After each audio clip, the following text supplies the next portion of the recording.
So in this video we'll learn how to design the bevel gears. Okay, so using the design data handbook, that is what design data handbook edition 4 of Mahadevan and Balapireddy. Okay, so we need to go for definitions here. Before that one, then we need to go for formative number of teeth. So then design based on strength and comparison of the design for dynamic and wear loads. Then we're going to justify whether the gear is suitable or not for the required specifications. Now bevel gears are the gears which are going to be produce the large a little large amount of power. So when the axis is non-collinear, okay, that is what, and the axis are not a parallel, okay? Not a collinear, not a parallel. Okay? So now mainly these bevel gears are used to transmit the power for intersecting shafts. Okay? So whose axes are not parallel. Now we'll just look at the geometry of bevel gear here.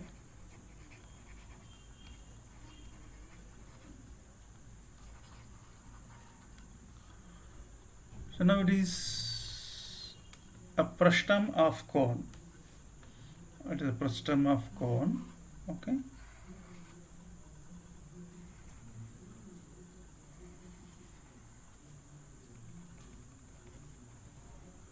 So over this one you are going to get number of teeth here. Over this one you are going to get number of teeth.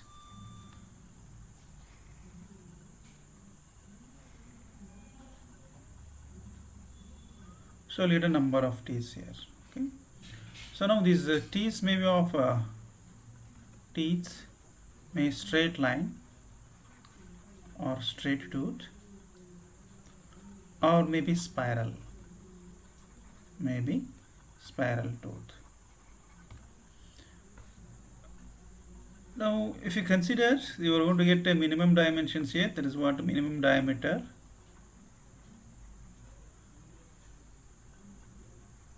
and you are going to get a maximum diameter here, maximum diameter. Now if you consider cross section area of this bevel gear,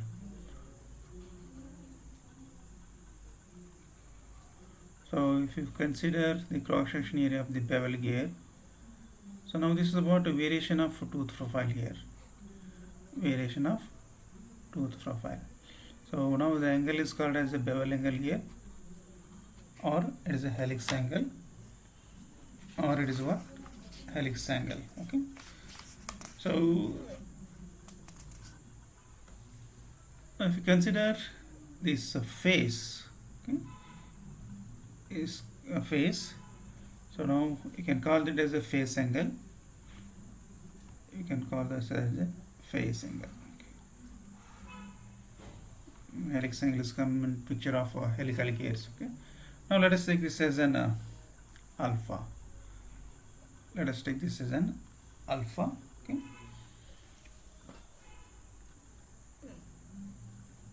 now the entire design of this bevel gear is again based on the beam strength of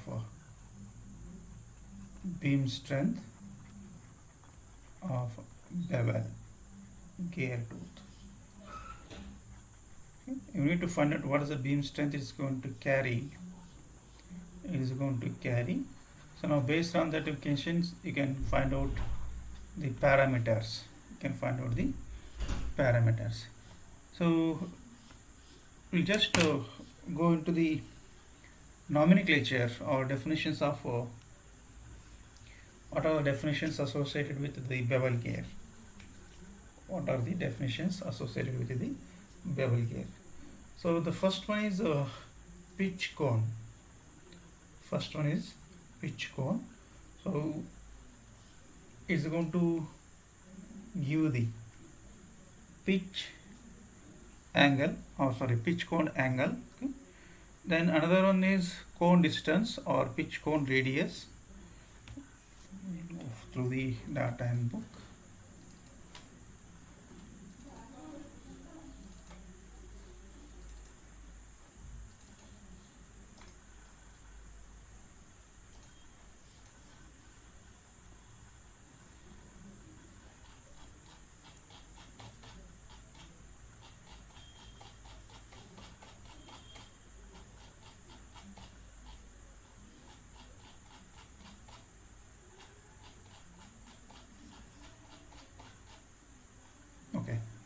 So now this figure is it shows the different parameters of or different definitions of the bevel gear. Okay. Now this is what a phase angle here. Okay. This is what pitch line, and this portion is called as a back cone. This portion is called a back cone. Okay.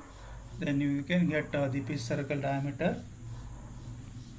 Pitch circle diameter. Okay. So you have a pitch angle. So pitch angle is delta here. Pitch angle is delta. Okay. Pitch angle is delta. So the angle which is going to be get from the pitch of the gear tooth to the axis of rotation. Okay. It's called a pitch angle. This is what a delta. So next the HAHF again, height of the addendum and height of the dedendum.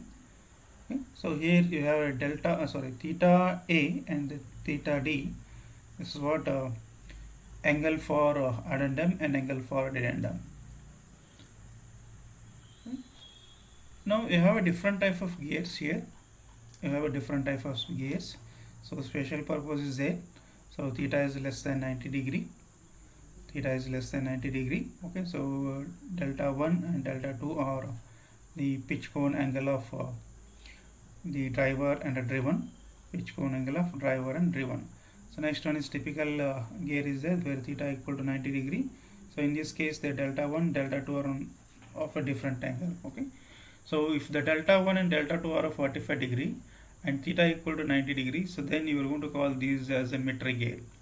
So in metric gear what happens? So the transmission ratio remains the same. Transmission ratio remains the same. Pitch also remains the same. But all overall dimensions are going to be remain same for both driver and driven. So next one is special purpose. Next you have a crown. So here the angle is more than 90 degree. Next internal gears where angle is less than 90 degree. Okay. Angle is less than. In this case they have gone for more than 90 degree. So sometimes you are going to get angle also and less than 90 degree. That is what internal gears. Okay. Now let us look out the various aspects you need to consider at the design of bevel gear. Okay. So first thing is you need to find out the pitch cone angle of both. Okay, pinion as well as gear. Pitch cone angle of pinion and gear. Okay. If you consider delta 1 as a pitch cone angle of pinion, delta 2 is pitch cone angle of gear. So now they are going to provide the intersection angle. They are going to provide intersection angle of a pinion and gear. Okay. So now you need to find out the equivalent number of teeth. Okay, equivalent number of teeth in bevel gear, because you need to analyze the strength of the bevel gear tooth in equivalence to the spur gear tooth. Okay, in equivalence to the spur gear tooth, because it is difficult to find out the virtual number of teeth. So using the exact equations or it is little difficulty. Okay, so to overcome that one you need to find out what is the formative number of teeth for bevel gear. Okay, so now formative number of teeth for bevel gear, it is ZD equal to Z divided by cos beta. I hope so. We'll see in that handbook what is it there.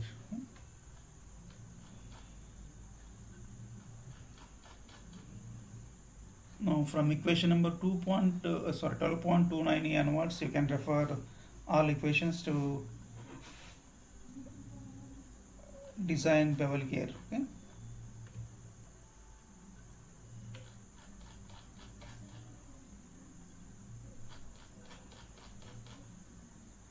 Okay, so here you have formative or equivalent number of teeth here. So ZD equal to cos delta. Okay. So now virtual number of teeth are different for different uh, gears. Pinion also you are going to get a different, and for gear also you are going to get a difference. So once you got this one, so then you can find out Levy's form factor. Then you can find out Levy's form factor. That Levy's form factor is going to use to identify which one is a weaker member. Which one is a weaker member? Whether the gear is a weaker member or the pinion is a weaker member. Okay. Now,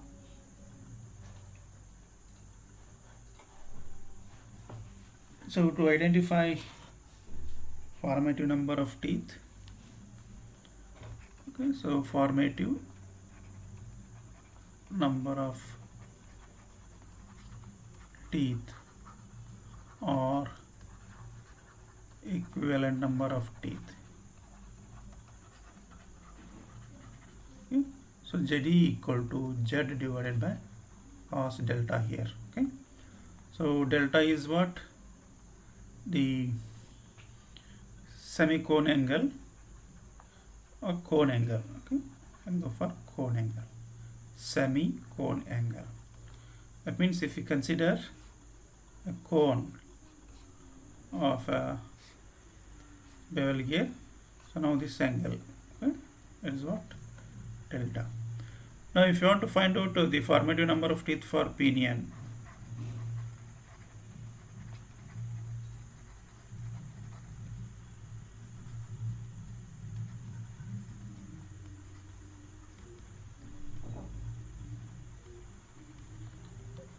JD1 equal to what? Z divided by cos delta 1, Z1. Okay. Similarly, formative number of teeth for gear, JD2 equal to Z2 divided by cos delta 2. Now you can refer design data handbook, equation number 12.35D. Okay, 12.35D. Okay. So I'll just highlight the procedure. So how you can design the bevel gears. Okay.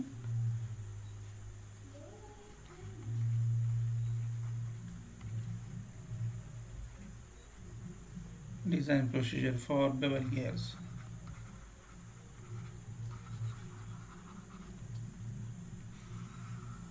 Okay. So if the materials are not specified, you select first material. First you select material. Okay. So once you got the material, then you find out which one is a weaker member. Identify weaker member. So how you are going to identify weaker member? So you need to calculate the form factor here. Levy's form factor Y, okay, and Y2. So Y1 refers to the pinion, Y2 refers to the gear. Okay. So how will you get Y1 and Y2? So based on the profile. Based on profile. Okay. So there it is a 20-degree stub tooth or 14.5-degree stub tooth, and all those things based on that one you need to go for Y1 and Y2.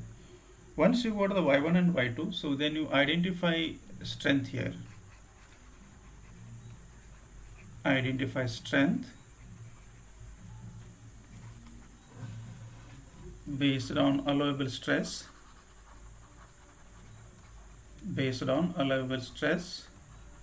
or design stress. Okay. So let us go for sigma I1, identifying strength. Okay, IS1. So now this is what? Sigma D1 into Y1. Similarly for the gear, sigma IS2, sigma D2 into Y2. Now we compare values here. Compare values. Okay. So which one is a greater? Okay, that is safe. Which one is a lesser? That is what? Weak. Now if it has a 5, and if I add as 6, then pinion is weaker here. Pinion is weaker. Okay. So once you identify the weaker member, so next we calculate the torque transmitted. Okay. Torque transmitted by the weaker member. Okay. So torque transmitted by weaker member. Okay. So now based on this one, based on this, you find out what is the tangential tooth load. You find out what is the tangential tooth load. Okay. Now you refer design data handbook, equation number. So now find out the tangential tooth load. You can use equation. So if you know the pitch line velocity, Ft equal to 1000 P into Cs divided by B. Okay. If you know pitch line velocity, okay. Otherwise you need to go for equation. Okay. Once you got this one, then go for the tangential tooth load.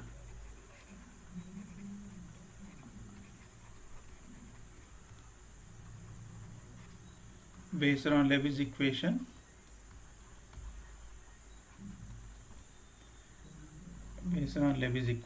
Okay.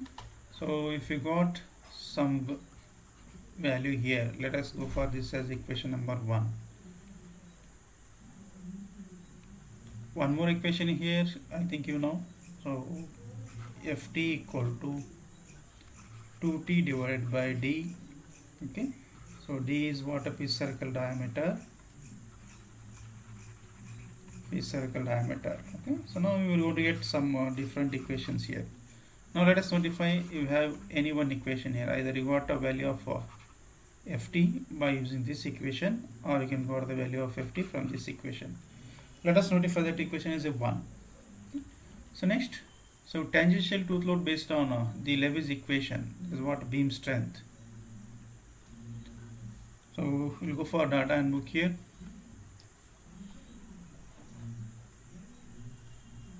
Now use refer equation number 12.37 here. You refer equation number 12.37. Okay. So from design data handbook, equation number 12.37. So what it gives is going to give, say, Ft equal to, so Ft equal to sigma d CVBM, okay, into y in bracket L minus B divided by L. Okay, L minus B divided by L. So in this case, sigma d is the design stress, okay, of that particular member. That is what? Weaker member.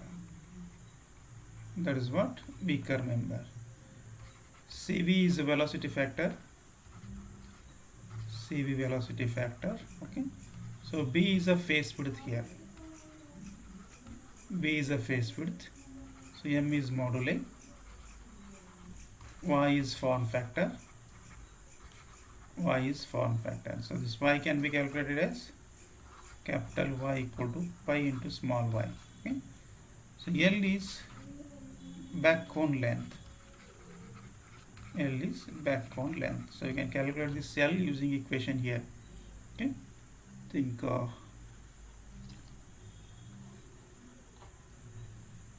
So here you can use equations to find out the L. Okay.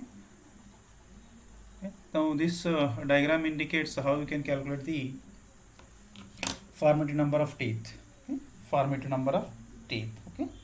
So you can use this diagram to find out the formative number of teeth. Okay. Now, so L you can calculate using the Pythagoras theorem. You can use the Pythagoras theorem so to calculate the L. Okay. Or if you have equation, let us see how to calculate L. Here. Now equation number 12.33 will give the cone distance, that is what our back cone distance. Okay. refer figure number 12.9. Okay, so 12.33. Okay, equation number 12.33.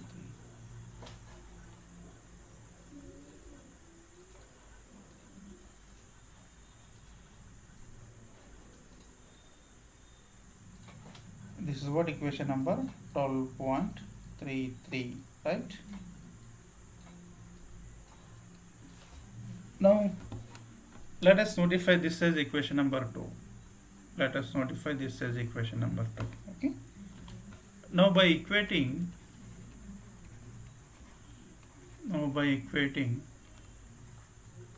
equation 1 and 2, so calculate moduli. Okay, so then using equation 1, okay, you calculate what is the tangential tooth lobe. Calculate tangential tooth load. You need to substitute only value of m in equation number 1. Okay, if you know the diameter, then you will going to get ft as direct. If you know the diameter, that is what pitch circle diameter. If you know, then you will get ft direct. Okay, if it is unknown and number of teeth are provided,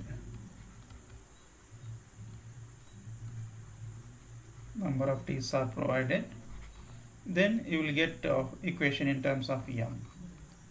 That is what equation number 1. Equation 1 in terms of m. You are going to get equation m cube cv equal to some value when you equate equation 1 and 2. Okay, right? So now by trial and error method, you need to find out m.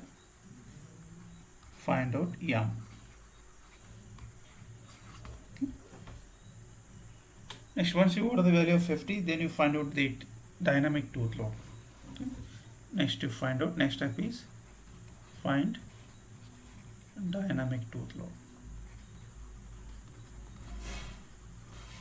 That is what FD. Okay, so refer data and book. Okay, so dynamic tooth load.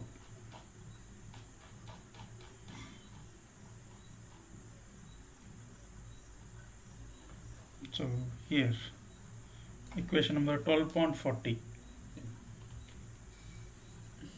Now refer design data handbook, equation number 12.40. Okay, so what it gives, so FD equal to FT plus K3 into CV in bracket CB plus FT divided by, okay, so up to here only, K3 into CV plus square root of CB plus FT. Now C is a dynamic factor here. Okay, so you can obtain the value of dynamic factor considering the error based round model. Okay, so C is what? Dynamic tooth factor. Okay, so how you need to get? So now based on modeling, find out error E. Okay, then refer table number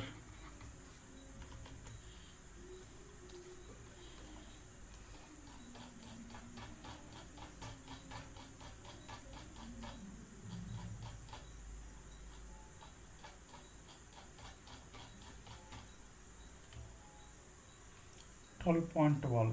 Okay, 12.12 to get the value of error. Okay, to get the value of error,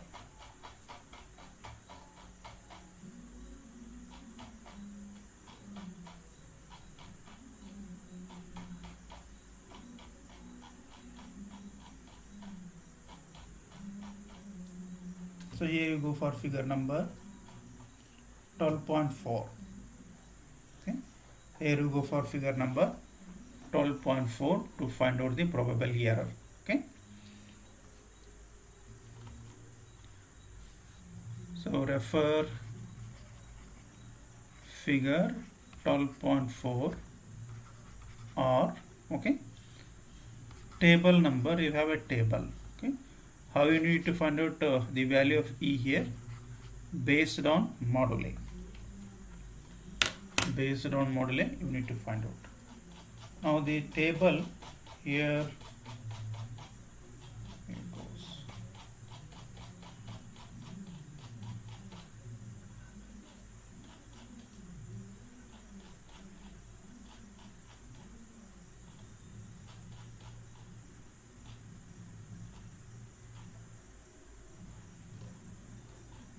Now this is what table number 12.13. Okay.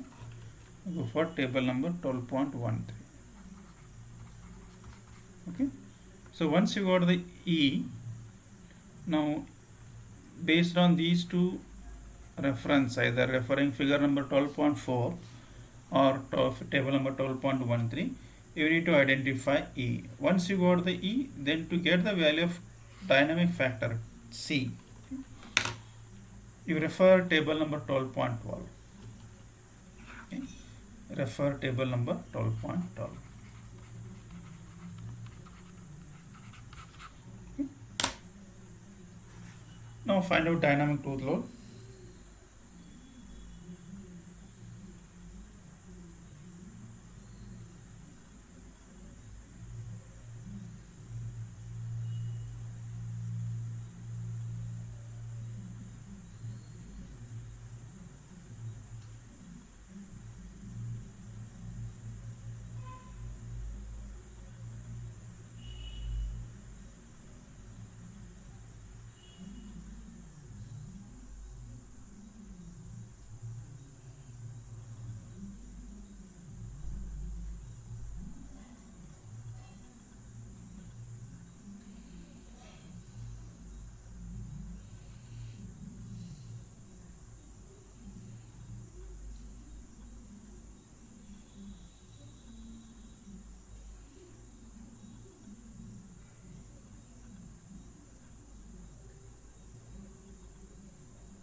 So once you got the FD, that is what FD, okay. Then you go for the wear load, okay. Next the wear load,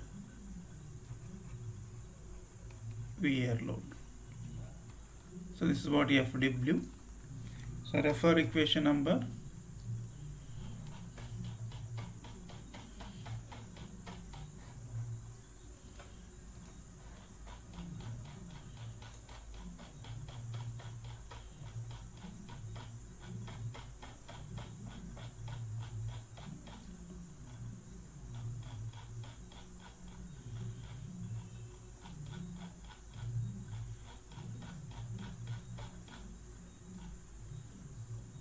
So 12.41, okay, equation number 12.41.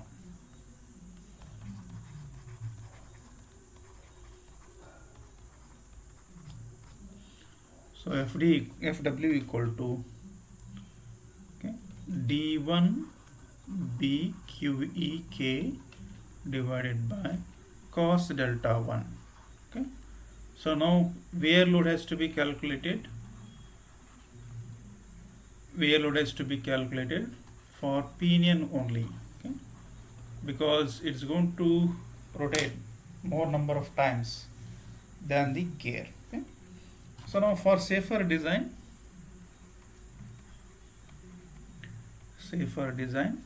so now FW has to be greater than FD. Okay? So if it's satisfied, then it is fine. Okay? Now if you want to find out the surface hardness, okay, then equate these two equations. You find out value of K here. Okay? Find out value of K. Now based on this K value,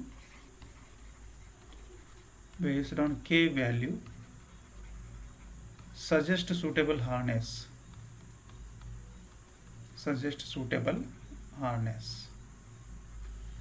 Okay, of gear pair.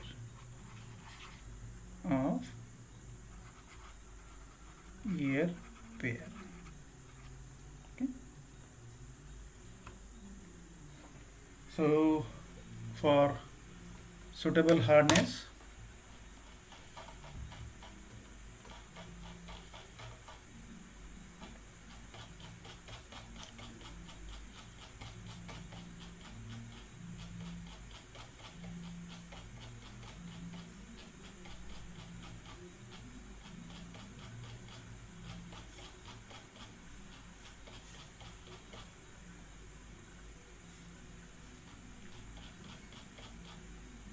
you refer table number 12.7. Okay, so it's based on static stresses here. Okay. Not for that one, let us see. Okay. So here you refer figure table number 12.16. Okay, table number 12.16. Okay. So refer table number 12.16. Suggest BHN. Okay.